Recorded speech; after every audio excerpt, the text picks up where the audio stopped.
देखिए, जो सर्वे का आदेश था वही प्लेसेज ऑफ वर्शिप एक्ट और असलम बुरा बनाम भारत सरकार के फैसले के खिलाफ था। इसीलिए अल्पसंख्यक कांग्रेस ने उस समय भी माननीय सर्वोच्च न्यायालय को ज्ञापन भेज करके इस पर आपत्ति जाहिर की थी।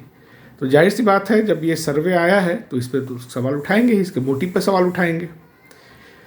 हम देख रहे हैं कि मीडिया का एक हिस्सा इसको कैसे प्रचारित कर रहा है। वो बता रहा है कि मंदिर के पक्ष में साक्ष्य मिल गए हैं, पूरे मीडिया उसमें लगी हुई है। तो ये जो पॉलिटिकल मोटिव है, ये कहीं ना कहीं संशय पैदा करता है कि ये सब कुछ इसलिए किया जा रहा है ताकि प्लेसेज ऑफ वर्शिप एक्ट को ख़त्म किया जा सके।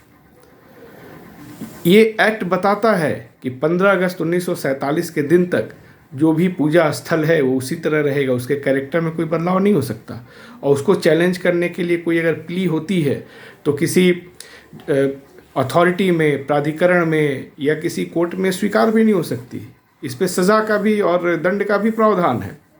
उसी तरह जो असलम भूरा का केस था 1997 में जो फैसला है, उसमें सुप्रीम कोर्ट ने कहा कि काशी में, मथुरा में यथा स्थिति रहेगी, और यहाँ तक कहा कि कोई भी अधीनस्थ अदालत यानी कि कोई भी निचली अदालत हमारे इस फैसले के खिलाफ निर्देश नहीं दे सकती है। लेकिन हम देख रहे हैं कि इस पूरे खेल में क्या हो रहा है।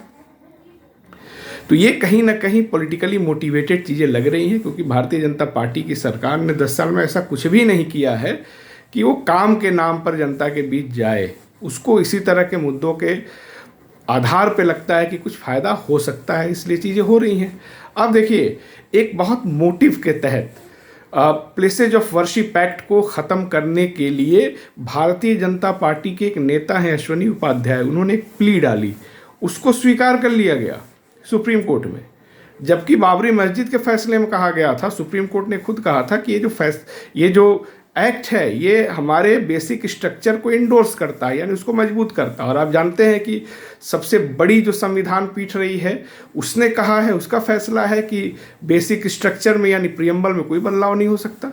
तो हम यहाँ देख रहे हैं कि खुद जुडिशरी का एक हिस्सा इसको ख़त्म करने में लगा हुआ है। ये बहुत ही दुख और चिंता की बात है। उसके बाद क्या होता है, उसके बाद लगातार पूरे देश में लखनऊ के टीले वाली मस्जिद से लेकर के, आगरा के ताजमहल से लेकर के कुतुब मीनार तक, तमाम जगह बदायूं के जामा मस्जिद से लेकर के पिटीशन डलवाए जाते हैं कि ये मंदिर हैं। और एक ख़ास तरह के पिटीशंस पे निचली अदालतें फैसला भी देती हैं, खुद कंटेम्प्ट ऑफ कोर्ट करते हुए। तो ये एक पूरा पॉलिटिकली मोटिवेटेड एक सिनेरियो बनाया जा रहा है। और इसमें जो एक प्रचारित किया जा रहा है कि बाबरी मस्जिद का जो सर्वे था उसके जैसा ये सर्वे है, तो हम जानना चाहेंगे कि उस सर्वे में क्या था, मीडिया उसको बताए। उसमें तो प्रोफेसर सुप्रिया वर्मा और हमारे इलाहाबाद विश्वविद्यालय के प्रोफेसर डी मंडल ने उस पर सवाल उठाते हुए किताब लिखी है। प्रोफेसर मेनन जो उसके मेंबर थी ASI के एक्सकेवेशन की टीम की, उन्होंने इस पर आपत्ति जाहिर की थी।